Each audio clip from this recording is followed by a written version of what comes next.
ರಾಜ್ಯದ ಜನರ ರಕ್ಷಣೆ ಬಗ್ಗೆ ಕಾನೂನು ರೂಪಿಸೋ ಜಾಗ ಅದು. ಹೈ ಸೆಕ್ಯೂರಿಟಿ ಇರೋ ಸ್ಥಳ. ಅಂಥ ಜಾಗದಲ್ಲೇ ಚಿನ್ನಾಭರಣ ಕಳ್ಳತನ ಆಗಿದೆ. ವಿಧಾನಸೌಧದಲ್ಲಿರೋ ಸಚಿವರ ಕಚೇರಿಯಲ್ಲಿ ಕೈಚಳಕ ತೋರಿಸಿದ್ದ ಸಿಬ್ಬಂದಿ ಲಾಕ್ ಆಗಿದ್ದಾನೆ. ವಿಧಾನಸೌಧದಲ್ಲೇ ಚಿನ್ನಾಭರಣ ಕಳ್ಳತನ, ಸಚಿವರ ಕೊಠಡಿಯಲ್ಲೇ ಚೋರಿ, ಸಿಬ್ಬಂದಿ ಲಾಕ್.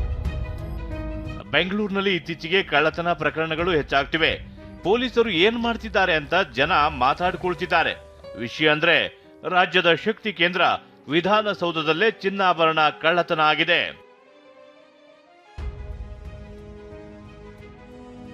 ಕೆಆರ್ಪುರಂ ನಿವಾಸಿ ನವೀನ್ ಕೆಲಸ ನಿಮಿತ್ತ ಬುಧವಾರ ವಿಧಾನಸೌಧಕ್ಕೆ ಬಂದಿದ್ದಾರೆ. ಬರುವಾಗ ಸುಮಾರು 200 ಗ್ರಾಂ ಚಿನ್ನ, 1.10 ಲಕ್ಷ ಹಣ ಹಿಡಿದು ಬಂದಿದ್ರಂತೆ.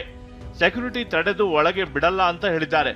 ಆದ್ರೆ ನನ್ನ ಆರೋಗ್ಯ ಸರಿಯಿಲ್ಲ ಅಂತ ರಿಕ್ವೆಸ್ಟ್ ಮಾಡಿ ಚಿನ್ನಾಭರಣ ಸಮೇತ ಸಚಿವರೊಬ್ಬರ ಕೊಠಡಿಗೆ ಹೋಗಿದ್ದಾರೆ. ಸಚಿವರ ಪಿಎ ಜೊತೆ ಮಾತನಾಡಿದ ನವೀನ್, ಸಚಿವರ ಆಪ್ತರ ಕಚೇರಿಯಲ್ಲೇ ಬ್ಯಾಗ್ ಇಟ್ಟು ವಿಧಾನಸೌಧದಲ್ಲಿ ಸುತ್ತಾಡಿದ್ದಾರೆ.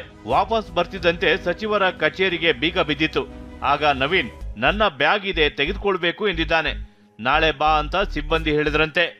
ಮರ್ತು ಹೋಗ್ಬಿಟ್ರು, ಹೆಂಗೆ 300 ಗ್ರಾಂ ಬಿಟ್ಟೋದ್ರು, ಹೆಂಗ್ ಬಿಟ್ಟೋದ್ರು ನಂಬಕ್ಕೆ ಆಗ್ತಾ ಇಲ್ಲ ಅಂತ. ದಯವಿಟ್ಟು ನಾನು ಮರ್ತು ಹೋಗಿಲ್ಲ, ಅವ್ರಿಗೆ ರಿಕ್ವೆಸ್ಟ್ ಮಾಡಿ ಬ್ಯಾಗು ಭದ್ರತೆಯಿಂದ ಇರುತ್ತೆ ಅಂತ ಇಟ್ಟು ಹೋಗಿದ್ದೆ. ಎಲ್ಲ ಏನೇನು ಹಗರಣ ನಡೆದಿದೆ ಅದ್ರ ಬಗ್ಗೆ ನಾನು ಹೋರಾಟ ಮಾಡ್ತಾ ಇದ್ದೀನಿ.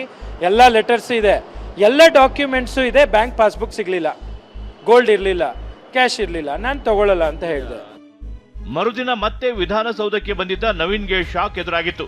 ಸಚಿವರ ಕಚೇರಿಯಲ್ಲಿದ್ದ ಬ್ಯಾಗ್ ನಾಪತ್ತೆಯಾಗಿತ್ತು. ಈ ಬಗ್ಗೆ ಸಿಬ್ಬಂದಿಯನ್ನ ಕೇಳಿದ್ರೆ ಹಲ್ಲೆಗೆ ಮುಂದಾದ್ರಂತೆ. ಹೀಗಾಗಿ ನವೀನ್ ವಿಧಾನಸೌಧ ಠಾಣೆಗೆ ದೂರು ನೀಡಿದ್ದ. ಪೊಲೀಸರು ಸಿಸಿಟಿವಿ ಪರಿಶೀಲಿಸುತ್ತಿದ್ದಂತೆ ಆಂಟೋನಿ ಅನ್ನೋ ಸಿಬ್ಬಂದಿಯ ಕರಾಮತ್ತು ಬಯಲಾಗಿದೆ. ಬೀಗ ಹಾಕೋ ಕೆಲಸ ಮಾಡ್ತಿದ್ದ ಆಂಟೋನಿಯನ್ನ ಬಂಧಿಸಿರುವ ಪೊಲೀಸರು 18 ಗ್ರಾಂ ಚಿನ್ನಾಭರಣ ವಶಕ್ಕೆ ಪಡೆದಿದ್ದಾರೆ. ಸೂಕ್ತ ಪರಿಹಾರ ಕೊಡದಿದ್ದಕ್ಕೆ ರೈತನ ಆಕ್ರೋಶ. ವಿಧಾನಸೌಧ ಆವರಣದ ಗಂಧದ ಮರ ಕತ್ತರಿಸಿ ಕಿಡಿ. ಚಿಕ್ಕಮಗಳೂರಿನ ರೈತ ವಿಶುಕುಮಾರ್ ತನ್ನ ಜಮೀನಿನಲ್ಲಿ ಶ್ರೀಗಂಧ ಬೆಳೆದಿದ್ದಾರೆ. ಆದರೆ ಅಭಿವೃದ್ಧಿ ಹೆಸರಲ್ಲಿ ರೈತನ ಜಮೀನು ವಶಪಡಿಸಿಕೊಂಡ ಸರ್ಕಾರ 30 ಶ್ರೀಗಂಧ ಮರಗಳನ್ನ ಕಡಿದಿದೆ. ಅದಕ್ಕೆ ಸೂಕ್ತ ಪರಿಹಾರ ಕೊಟ್ಟಿಲ್ಲ. ಇದರಿಂದ ಸಿಟ್ಟಿಗೆದ್ದ ರೈತ ವಿಶುಕುಮಾರ್ ಇಂದು ವಿಧಾನಸೌಧ ಆವರಣದಲ್ಲೇ ಪ್ರತಿಭಟನೆ ನಡೆಸಿದ್ದ. ಕೆಂಗಲ್ ಗೇಟ್ ಮುಂಭಾಗ ಬೆಳೆಸಿದ್ದ ಶ್ರೀಗಂಧ ಮರವನ್ನ ಕತ್ತರಿಸಿ ಆಕ್ರೋಶ ಹೊರ ಹಾಕಿದ್ದ. ಕೂಡಲೇ ಅಲರ್ಟ್ ಆದ ಪೊಲೀಸರು ರೈತನನ್ನ ವಶಕ್ಕೆ ಪಡೆದಿದ್ರು. Vikas, TV9 Bengaluru. Rowdy sheeter Shivaprakash alias Biklu Shiva ಕೊಲೆ ಪ್ರಕರಣ ಸಂಬಂಧ ಭೈರತಿ ಬಸವರಾಜ್ಗೆ ಮತ್ತೆ ಬಂಧನ ಭೀತಿ ಎದುರಾಗಿದೆ. ನಿರೀಕ್ಷಣಾ ಜಾಮೀನಿಗಾಗಿ ಸಲ್ಲಿಸಿದ್ದ ಅರ್ಜಿಯನ್ನ ಹೈಕೋರ್ಟ್ ವಜಾಗೊಳಿಸಿದೆ. ಇದೀಗ ಕೆಆರ್ಪುರಂ ವಿಧಾನಸಭಾ ಕ್ಷೇತ್ರದ ಶಾಸಕರಾಗಿರೋ ಭೈರತಿ ಮೊಬೈಲ್ ಸ್ವಿಚ್ ಆಫ್ ಮಾಡಿ ನಾಪತ್ತೆಯಾಗಿದ್ದಾರೆ.